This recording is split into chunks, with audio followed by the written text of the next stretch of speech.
Good morning. It's warm out today. It's like 37 degrees and raining. So now our driveways are ice skating rinks until we get the snow and ice melted off. But it's okay. We're working in the shop today. So we're going to see if we can't figure out why our auto steer sensors, our header height sensors, our deck plate sensors, and I think one of our flashing lights don't work on this head. Guessing we got some issues with the wire harness somewhere, but tracing that down is going to be a little bit difficult, I think.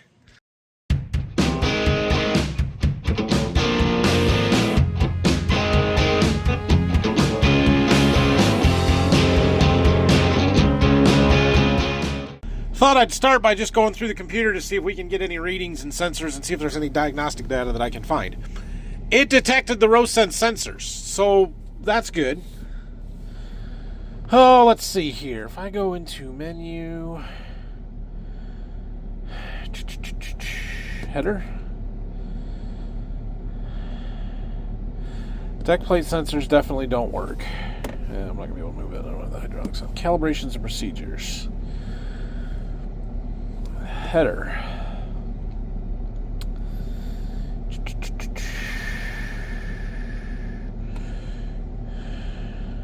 I don't think this is going to work. There's definitely a way to do this, but I can't remember how. Maybe in the diagnostics. Let's go... Nope, not there. Let's go System Diagnostics Center. Let me dig for a little bit. Okay, here's one thing. So this is our AHC, automatic header, automatic height control, I think it is, or header control, whatever. Left header height sensor, center header height sensor, right header height sensor. So you can see we've got voltage on all of those. That's the sensors that hang down in the center.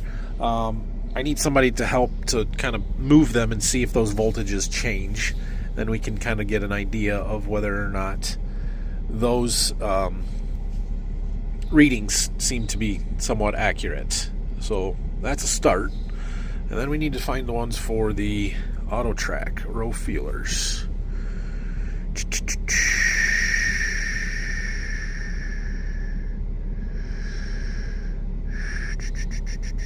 Auto track diagnostic center. Auto track system. No. Wheel angle. I don't think it's that. Somewhere we can find this stuff. I know I can. Right there is our sensor voltages for those two feelers for the auto track RoSense. And while there's a reading for both of them, the fact that one's at 0.9 and one's at 4 tells me something's wrong there. So again, I need somebody to move them so I can watch them and see what happens. But I wonder if we've just got a bad sensor on one of those. That's possible. Doesn't help me with my deck plate thing though. But to be honest, if I could get the height sensing and the row feelers to work, I don't really care about the deck plate sensors that much. I thought I had a flasher out. Apparently not. Maybe it's do my stove lights work? Yep. That light's on. That light's on. Okay. So that's not the problem. That's not a problem. All right. Well, maybe this isn't as bad as I thought. Now I do know that we lost one of our feeler arms here on the center one. So these have these arms that hang down here, and these are what kind of ride on the ground and sense the height of the head when those snouts are down. The center one fell off. I knew it fell off, but the sensor is still there, and it shouldn't matter. So I got another one of those things coming. I ordered the springs and the arm that hold it in place. Yeah. I don't think that's why it wasn't working though. So, and it's definitely not what was causing our auto track issues. So there's a sensor. It's kind of up above that plate back in there. But essentially these here, they right in the middle of the corn rows. Zoom out there. That's better. I don't know why I got zoomed in there. And if the head gets off-centered, it pushes more on one side or the other side, and then it uses that data to steer the combine and keep it centered. It works pretty good. Look how worn those are. Wow. Anyway, that's what I'm trying to fix. All right, new guy's here, so we're going to run these tests. Have him move the sensors while I watch the voltages up here. All right, so there's our readings. He's on the right header height sensor, so it should move. All right, go ahead and move it. Yep. Push it all the way in. 212. Pull it all the way down. Not yet. That's good. Okay, that one's good. Go to the center.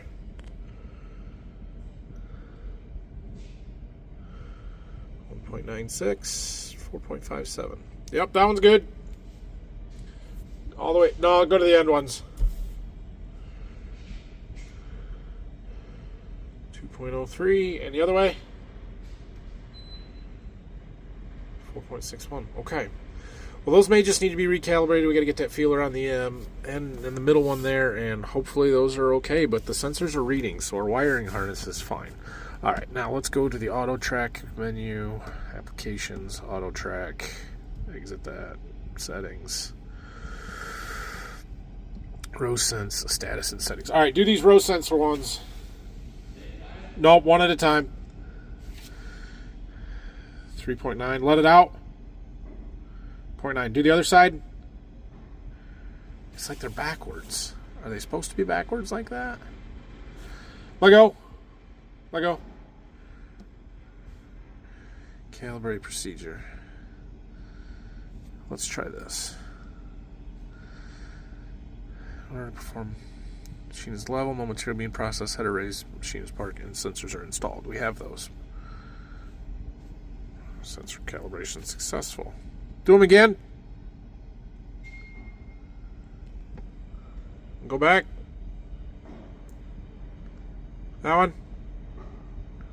They're opposite. Weird. Okay, let go.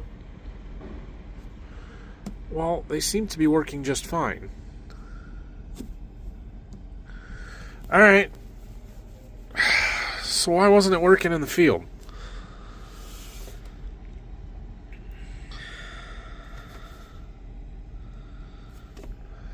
Yeah, I understand all of those things, because obviously that's not on. I'm confused. I don't know. Did that change anything when I just did that? No, voltages are still the same. Okay, well, I don't know. Well, since I am not finding anything on the electrical side of it that's wrong with it, like I said, we'll get that piece that we need hanging down there. I've got it ordered. Might come to, I don't know if they had that one in stock or not. But anyway, since we're not painting this year, the last thing I want to do is use some of my fluid film and just spray down all the metal pieces, anything that could rust, these chains, the deck plates, the springs, the guides, and the auger trough and auger. We're going to spray it down with that fluid film, keep it from rusting, at least worse than it already is, and let it sit and be fine for the winter.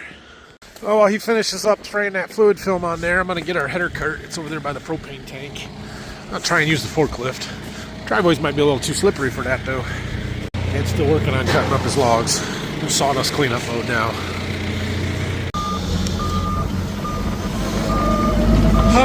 It's slightly warmer out today, but it's not pleasant out here. Misty rain. Everything's slippery in the driveways. I hope that it finishes melting that off and then it soaks in a little bit before it freezes again tonight, because otherwise these are just going to be an ice rink. To find some salt. Well, let's see if we can drop this. Get on that header cart and have more room to work on the combine. Good deal. Well, that went fast. He did a good job. And, yeah. Now I feel like we're on schedule. I was feeling behind, but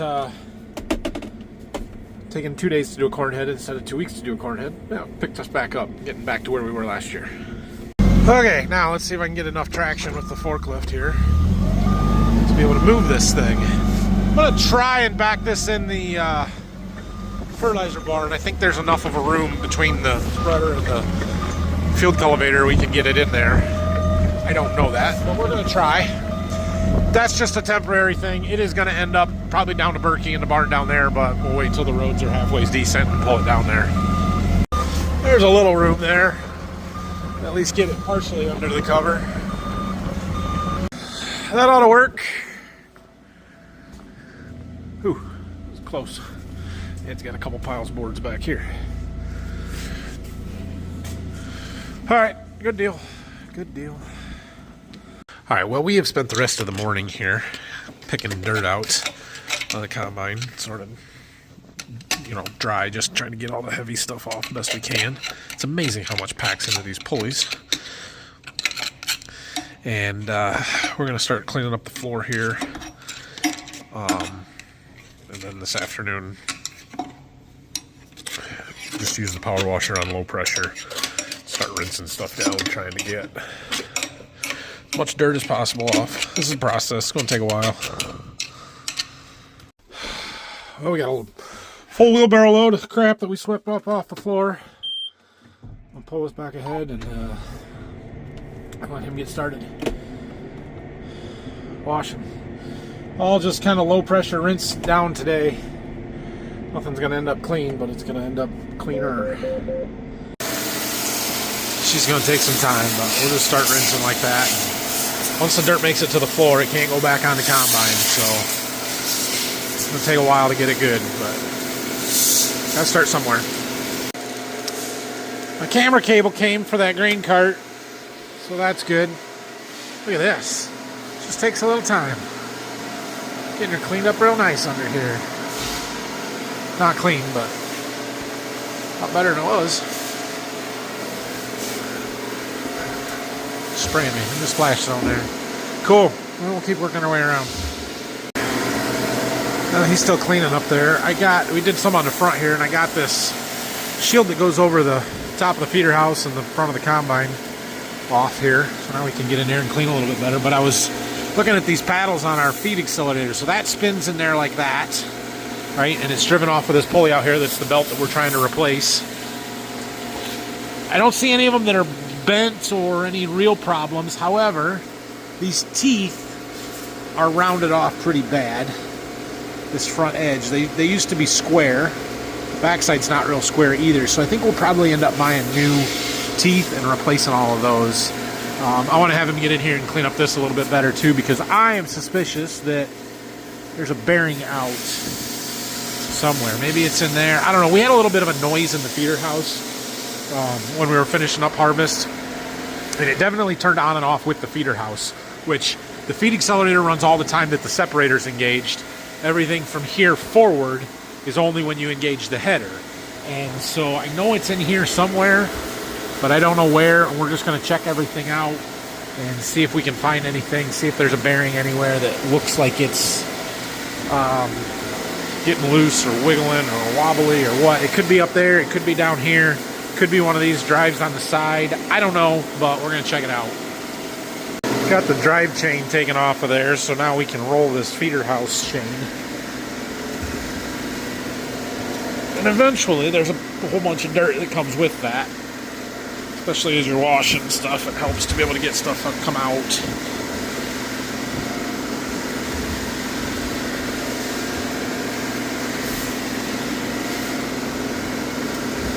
Yeah.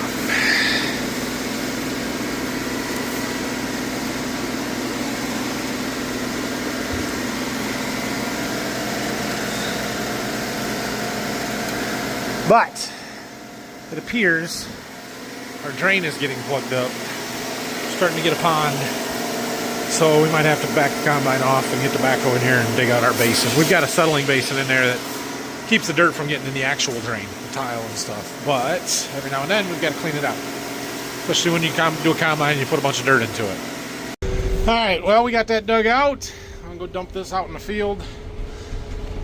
New guy's going to put it back together. He fell in the hole. I was trying to help him dig stuff out, or pick the covers off and stuff, and he misstepped and fell in one leg. Oh well, I'm gonna let him go home. All right, well, we got our drain cleaned out. This side here, she's not too bad from right here. Now if you go around this way and look, and I go, yeah, it's still kind of dirty. You see that right there? Yeah. So, I'm going to pull it back ahead here, and I think I'll work on it for an hour and a half here, and make a little more progress. I've been washing on here for about an hour. My pant leg is soaked because that's what happens when you don't put the power washing pants on. Did a little bit back here. I got the ladder out, got up high up in there, clear up in the back there. Tried to get up on the front up there. There's still dirt everywhere, but there's a lot less on it than there was when we started here today. Spent a lot of time up here on the feeder house trying to wash down inside there. And these pockets up in here always get a bunch of stuff. It's really hard to get out. Still a bunch up in there, but it's a lot less than it was. I wonder if I can get in from back and wash some out that way or pick it out. And then this side of the feeder house and the front side of the tires there. And yeah, we're making some progress. There's a few more shields and things that need to come off, I think, at some point. But it's time to make it actually look like we're doing something. So let's do the one outside panel here, and you guys can watch. Where can I put you? Right there. You can watch from there.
Wasn't that satisfying? I can't reach the top.